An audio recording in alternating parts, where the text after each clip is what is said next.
तो हम बिल पेश होने जा रहा है तारिक साहब, और उसमें रिपब्लिकन सेनेटर्स की अक्सरियत है, तो ये जो मामला है इसको रोका कैसे जा सकता है? अब जैसे औरिया साहब ने कहा कि 91 में प्रेस तरमीम लगी, उस पर पाबंदियां, अब ये जो नया जो आप पूरा मलबा उठाकर पाकिस्तान के ऊपर डाल रहे हैं इस जंग का, ये कितना इंसाफ की बात है? और जो पाकिस्तानी कम्युनिटी है, मतलब आप भी लॉबिंग करते रहे हैं, आप भी अपने असर रसूख इस्तेमाल कर रहे हैं, इस स्टेज के ऊपर वहां वाशिंगटन के अंदर पाकिस्तान का मुकदमा कौन लड़ रहा है? उस्मान साहब, ये बिल जो है ये सारे का सारा रिजल्ट है इंडियन लॉबी का। मुझे लगता है जिस तरह ये बिल भी किसी इंडियन ने शायद लिखा है।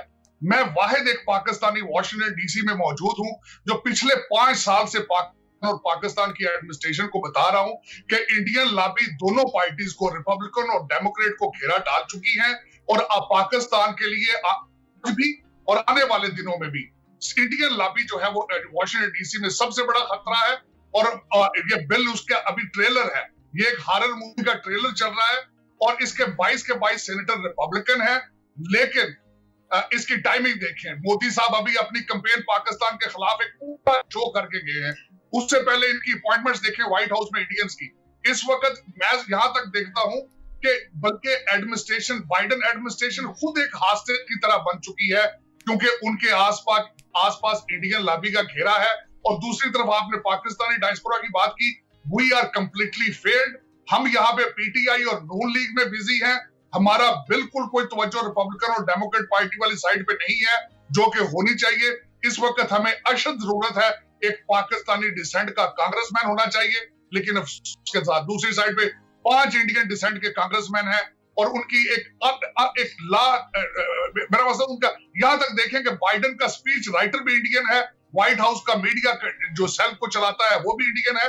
और मैं ये बता रहा हूं कि मैं वाहिद एक आदमी हूं वॉशिंगटन डीसी में जो मुसलसल वार करने की कोशिश कर रहा हूं, लेकिन ना हमारी कोई कॉम्प्रिहेंसिव आपकी कैंपेन है। खान साहब को न्यूयॉर्क में आना चाहिए था, एक बहुत बड़ी अपॉर्चुनिटी थी नेटवर्किंग की, अपना केस बयान करना चाहिए था इस बड़े क्रिटिकल टाइम में। इस वक्त इस चीज की अशद जरूरत है। मैं यहाँ बिल्कुल, आपने जिस तरह ओरिया साहब ने फरमाया, मैं इनकी हर चीज से एग्री कर रहा हूं, लेकिन अफसोस की बात है कि हमने आज तक कभी कोई डिप्लोमेसी पे तवज्जो नहीं दी। हम एडवोकेसी में फेल रहे हैं। आपने इतना कुछ किया, पाकिस्तान ने अमेरिका के लिए बहुत कुछ किया। दोहा, तालिबान को दोहा में बिठाने वाले पाकिस्तानी। क्या पाकिस्तान की वो पोजीशन इस वक्त है इंडिया के मुकाबले में जो आज से तकरीबन 2 साल पहले थी? देखिए, अगर आप रियलिस्टिकली सोचें तो 2 साल पहले भी पाकिस्तान की पोजीशन इंडिया के मुकाबले में इतनी अच्छी नहीं थी। अच्छा, अब रह गई बात कि इस वक्त इंडिया और का जो रिलेशनशिप अमेरिका के साथ है, या पाकिस्तान का जो रिलेशनशिप अमेरिका के साथ है, वो महज आप उसको अफगानिस्तान तक लिमिट नहीं कर सकते। उसको, yes, Afghanistan is a big factor, लेकिन China is another factor. India का जो लवी डवी रिलेशनशिप इस वक्त अमेरिका के साथ है, उसका जो कॉमन डिनोमिनेटर उसमें आप कह सकते हैं वो चाइना है।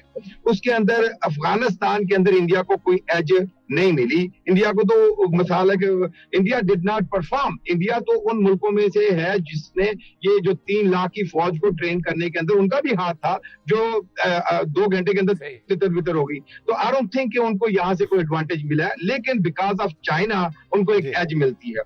तो क्या इस बिल को इतना सीरियस लिया जाए कि हमारे लिए कोई मुश्किलात पैदा हो जाए? देखिए, इसमें सब इस बिल का कोई फ्यूचर नहीं है। पहले जिस तरह ताहिर जवेद साहब ने भी फरमाया कि इसमें ज्यादा सपोर्ट नहीं हासिल होगी आगे, लेकिन एक फाउंडेशन बन रही है कि आगे अगर हालात खराब होते हैं तो किस साइड पे जाएंगे।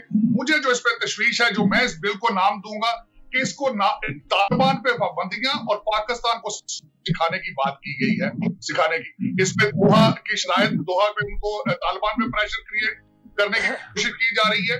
रिपब्लिकन पार्टी इंटरम इलेक्शन की तैयारी कर रही है, जो मेरे लिए पाकिस्तानी अमेरिकन एक वरीसम बात है कि इस बिल के आखिर में इंडिया को कहा गया है कि उनको दफाई और माशी तौर पे तालिबान और चाइना के खिलाफ उनको तैयारी कराई जाए, उसको आगे किया जाए, जो वो मेरे लिए एक चीज जो है वो एक परेशानी का सबब बन रही है।